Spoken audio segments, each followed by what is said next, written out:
বন্ধুরা, ছেলেটি হঠাৎ করে দেখতে পেল দোকানদারের হাতে থাকা একটা বুদ্ধ মূর্তির দাম অনেক বেশি। ছেলেটা মূর্তিটা হাতে নিল, তারপর বুকের কাছে ঝুলতে থাকা তার ধাতব লকেটটা হাত দিয়ে ধরল। হঠাৎ লকেটটায় প্রতিক্রিয়া দেখা দিল। সঙ্গে সঙ্গেই সে বুঝে ফেলল এটা আসলে ছিং রাজবংশের সময়কার নিখুঁত নকল জিনিস, যার দাম কমপক্ষে 20 লাখেরও বেশি। কিন্তু সে তাড়াতাড়ি মুখ গম্ভীর করে বলল, আমি তো দরিদ্র ছাত্র, আপনার জিনিস কিনবার সামর্থ্য নেই, আপনি চাইলে আমি 200 টাকায় নিতে পারি। অবাক করা ব্যাপার, দোকানদার সত্যি সত্যি সেই দামে মূর্তিটা তার কাছে বিক্রি করে দিল। এই সময় একজন প্রাচীন সামগ্রী সংগ্রাহক সমিতির চেয়ারম্যান সেখানে এলেন। তিনি সেই মূর্তিটি কম দামে হাতিয়ে নেওয়ার জন্য এসেছিলেন, কিন্তু তার আগেই ছেলেটা কিনে ফেলেছে। তিনি তখন যুবককে বললেন, আমি 600 টাকা দিচ্ছি, জিনিসটা আমাকে দাও। যুবক হেসে বলল, মস্করা করছেন? এটা তো আধুনিক শিল্পকর্ম, শুধু কাজটা সুন্দর তাই রেখেছি, দুঃখিত, বিক্রি করব না। এরপর যুবক সাথে সাথে এক প্রাচীন জিনিসের দোকানে মূর্তিটা বিক্রি করতে নিয়ে গেল। আশ্চর্যজনকভাবে প্রাচীন সামগ্রী সমিতির চেয়ারম্যান সেখানেও উপস্থিত ছিলেন।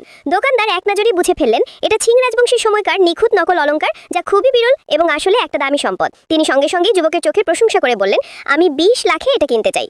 কিন্তু তার 3 কোটি টাকার দেনার তুলনায় এই টাকা ছিল সমুদ্রে এক ফোঁটা পানির মতো। আরও কম দামে দামি জিনিস পাওয়ার আশায় সে দোকান থেকে বের হলো, কিন্তু হঠাৎ এই রাস্তায় একটি গাড়ি দুর্ঘটনায় পড়ল। এক লোক তাকে কিছু কথা শুনিয়ে রাস্তায় পড়ে থাকা একটি কাঠের বাক্স তুলে নিল, আর মুখ খুলেই বলে উঠল, এই জন্য আমাকে 1000 টাকা ক্ষতিপূরণ দিতে হবে। কিন্তু যুবকটা বুঝে ফেলল ওই কাঠের বাক্সটা আসলে হুয়াংহুয়ানি, অতি মূল্যবান কাঠ দিয়ে বানানো। তখন সে আবার বলল, আমি তো ছাত্র, আমার কাছে মাত্র 200 টাকা খরচের টাকা আছে। অবিশ্বাস্যভাবে লোকটা কোনো চিন্তা না করে রাজি হয়ে গেল। লোকটা চলে যাওয়ার পর যুবক সঙ্গে সঙ্গে বাক্সটা খুলে দেখল ভেতরে সত্যি আরেকটা অমূল্য রত্ন লুকানো। সে ভয় এবং উত্তেজনায় থেমে গেল। এটা নিয়ে সে আবার প্রাচীন জিনিসের দোকানে গিয়ে সেই কাঠের বাক্সটা সেই মহিলাকে দেখালো। মহিলাটা বুঝে গেল এই ছেলেটার চোখ অসম্ভব ধারালো এবং তার সাথে সম্পর্ক ভালো করার জন্য এক নজর দেখেই সরাসরি বলে দিল, আমি এটাকে 40 লাখ টাকা দেব।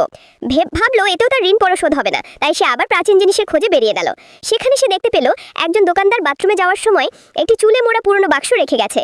জিজ্ঞাসা না করেই সে সেটাকে কৌতূহলবশত তুলে পরীক্ষা করলো।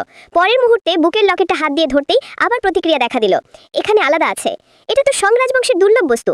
সে সঙ্গে সঙ্গে দোকানদারকে বলল, 300 টাকা দিলে আমি এটা নিয়ে যাব। ঠিক আছে, নিয়ে যান, দাঁড়ান, খুলে দেখি। ভেতর থেকে বের হলো একটা ছোট তামার তালা। এই জিনিসটা আসল। ছেলেটা সঙ্গে সঙ্গে বলল, ঠিক আছে, দেন।